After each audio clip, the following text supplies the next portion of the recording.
Ulangi ya, tidak ada calon atas nama NU. Masih perlu diulangi lagi dah ini. Jadi kalau ada calon itu ya atas nama kredibilitasnya sendiri, kapasitasnya sendiri, track recordnya sendiri dan seterusnya. Tidak ada atas nama NU. Kalau ada klaim bahwa kiai-kiai PBNU merestui, itu sama sekali tidak benar, karena tidak pernah ada pembicaraan di dalam PBNU mengenai calon. Sama sekali, selama ini sama sekali tidak pernah ada pembicaraan di PBNU tentang calon-calon presiden, karena itu di luar domain kami sebagai organisasi keagamaan kemasyarakatan, yaitu domain partai politik. Silahkan ya, dan silahkan berjuang untuk mendapatkan kepercayaan rakyat. Tapi saya ulangi sekali lagi, tidak ada calon atas nama NU. Itu saja. Terima kasih. Ya, orang tahu bahwa NU ini punya warga yang banyak sekali, ya, basisnya sangat luas. Survei terakhir dari Alfara misalnya menyatakan bahwa 59,2% dari seluruh populasi Muslim mengaku sebagai pengikut NU. Jadi mereka itu self identifying themselves sebagai warga NU. Nah, cuma sekarang mindset orang itu masih banyak yang menganggap warga NU ini kayak kebo-kebo yang dicocok hidungnya ke sana kemari gampang gitu.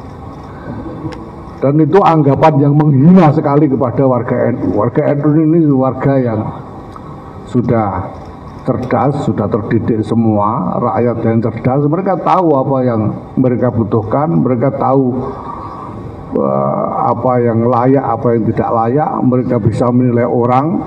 Nyatanya walaupun PBNU tidak ngomong apa-apa juga survei rating kan keluar aja gitu. Artinya orang-orang tidak usah dikasih tahu, udah punya pilihan masing-masing gitu. Jadi mau dibilang seksi tidak seksi ya terserah saja. Tapi PBNU sekali lagi, karena ini keputusan muktamar, ya tidak bisa menempatkan diri sebagai kompetitor di dalam kompetisi politik seperti ini. Ya. Yang kami lakukan, kalau memang diperlukan, adalah melakukan pendidikan kepada rakyat. Tetapi sejauh ini, menurut kami, rakyat dan warga NU ini sudah cukup cerdas, nggak perlu diajari, gitu. Nggak perlu diajari. Ya, walaupun mau kumpul-kumpul sekian banyak kiai misalnya ya, itu saya kira bisa dicek bolak-balik, ya tetap saja warga punya pilihan-pilihannya sendiri. Saya kira ini juga harus dihormati. Ya, saya sendiri sebagai ketua umum PBNU dan teman-teman yang ada di PBNU, Rois Am juga punya sikap yang sama. Ya kami tidak mau menganggap warga NU ini harus dicocok-cocok hidungnya, diseret ke sana kemarin, itu tidak mau. Jadi mereka kita serukan untuk menggunakan hak pilih secara bertanggung jawab. Itu saja ya, sesuai dengan pilihan masing-masing. Ya kalau masa depan secara umum ya nanti sore itu sudah masa depan sebetulnya ya. Tidak usah nunggu 2024. Tapi yang kita maksud sebagai masa depan di sini adalah masa depan dalam arti visi tentang bangsa dan negara ini, visi tentang peran dan fungsi NU di dalamnya, visi tentang apa yang bisa disumbangkan oleh NU untuk kemaslahatan bersama. Itu yang kita maksud sebagai masa depan dalam hal ini. Nah, kemudian soal klaim bahwa ini dari NU, orang NU, ya silahkan meyakinkan warga.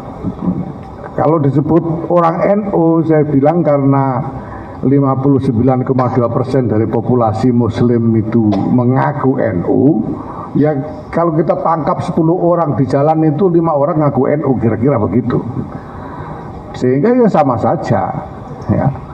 Dan saya kira ini juga publik sudah tahu lah, ini namanya selama ini itu kan para pensurvei itu sudah bolak-balik melakukan survei, sudah keluar rating. Ketahuan nggak sih di situ bahwa itu NU itu kayak kekuatan elektoral yang jadi elektoral blok ya. Itu kan nggak juga ya. Jadi itu tergantung saja masing-masing ya.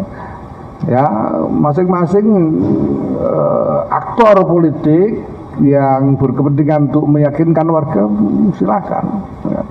Kalau mereka misalnya ingin dianggap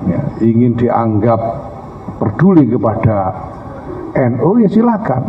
Yang mereka perlu yakinkan itu bukan kami, bukan PBNU, bukan pengurus-pengurus NU ini, tapi rakyat ya, warga, apa yang menjadi kepentingan warga itu yang perlu mereka perhatikan. Kalau bicara soal 2024, ya kita lihat nanti dalam diskusi para ulama yang akan bermusyawarah nanti.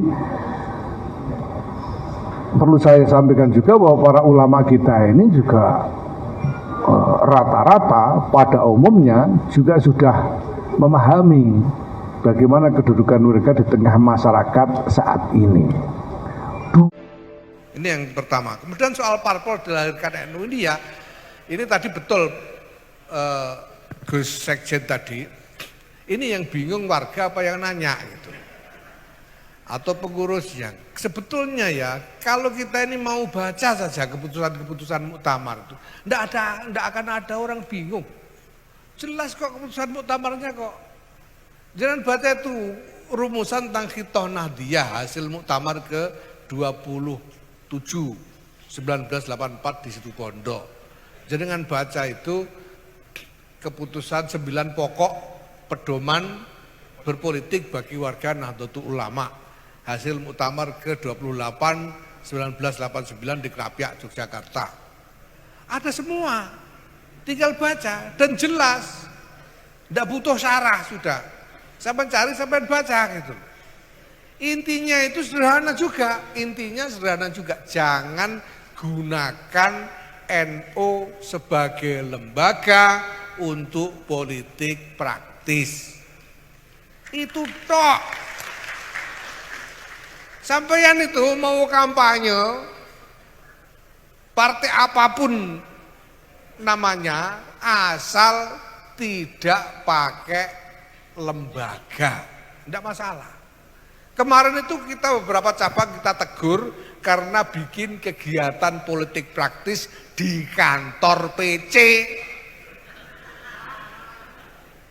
Mbok ya cerdas dikit, masa di kantor PC kayak nggak ada tempat lain itu loh. Wong ya boleh kok, bukan nggak boleh sampean berpolitik, itu boleh, tapi jangan pakai lembaga NU, itu aja sudah. Terus partai yang dilahirkan atau tidak dilahirkan oleh NU gimana, sama saja Pak. Karena di semua partai itu sebetulnya ada keterlibatan NU. Ada semua.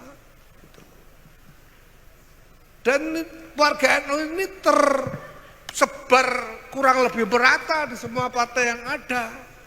Gitu. Partai yang katanya mengklaim paling NU itu cuma kurang dari 10%, Pak.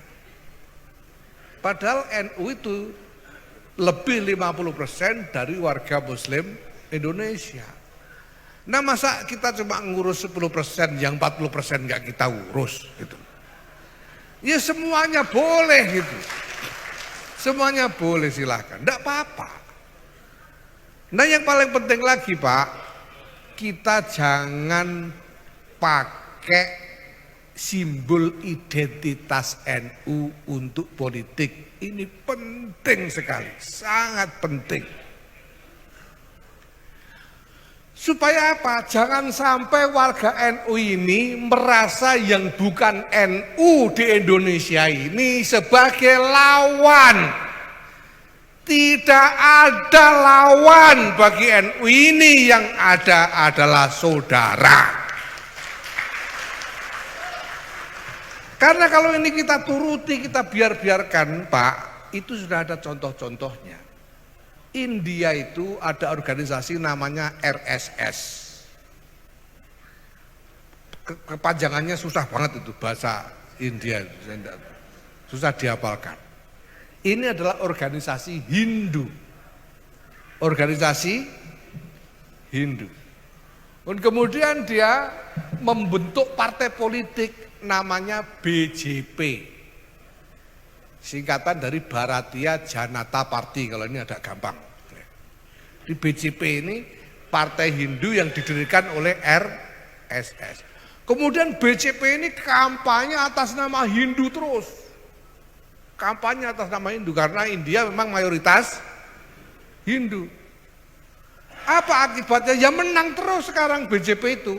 Tapi yang terjadi, warga Hindu di India melihat yang bukan Hindu sebagai musuh, yang didiskriminasi, dipersekusi, bahkan dianiaya sehari-hari. Tidak ada hari di India kecuali ada penganiayaan kepada minoritas oleh mayoritas Hindu. Jangan sampai NU ini memicu keadaan seperti itu, jangan sampai. Wal iyadzubillah summal iyadzubillah. Loh itu kan Hindu, kita kan Islam. Siapa bilang Islam tidak bisa begitu? Lihat Nigeria. Nigeria juga sama. Padahal muslimnya itu cuma sekitar 60-65%. Tapi dipakai untuk politik habis-habisan. Akibatnya warga yang muslim sampai ada gerakan mengharamkan semua yang berbau barat. Itu yang menyebut dirinya Boko Haram. Barat itu haram, sehingga Kristen haram, apa-apa haram. Dan Nigeria terjadi penganiayaan harian setiap hari. Bukan cuma dianiaya, dibunuh, diculik, diperdagangkan minoritas di Nigeria ini oleh mayoritas Muslim. Jangan sampai kita memicu yang sama di Indonesia ini, hanya cuma milik keuntungan, mendapatkan jabatan-jabatan di dalam politik di Indonesia ini. Wal iyadzubillah summal iyadzubillah. Saya bilang sama teman-teman, lo kita ini lo ikut-ikutan rebutan jadi presiden, nyari apa? Wong kita tidak punya perusahaan yang butuh perlindungan pemerintah juga gak ada. Yang paling top itu perusahaan Wong Solo punyanya Ki Anwar. Entah sampai konglomerasi besar yang tidak ada kepentingan kita terhadap politik Indonesia selain keselamatan bangsa dan negara. Nah kemudian soal menempel kemuliaannya ini, menempel kemuliaannya NU. Menempel pada kemuliaan. Kenapa saya tidak khawatir? Karena saya yakin, hakul yakin bahwa NU punya nasib mulia. Karena kita menempel kepada NU, maka nasib kita pasti nasib mulia, insya Allah. Mulianya dunia atau akhirat ya terserah Allah Subhanahu wa taala, gitu saja sudah. Pokoknya mulia gitu. Kita nempel kok. Sekarang kertas koran itu saja dipakai buntel terasi ya jadi terasi, tapi kalau dipakai samaknya mushaf ya tidak boleh dipegang kalau tidak wudu. Orang tidak boleh menyentuh kita tanpa berpikir tentang kehormatan NU. Nah lalu gimana kalau ada orang melihat NU sebagai aset, memanfaatkan? Sudah ada aturan kok, ada ADRT, ada perkum macam-macam. Apa kesalahan yang harus disanksi, sanksinya apa? Sudah ada semua, tinggal kita jalankan.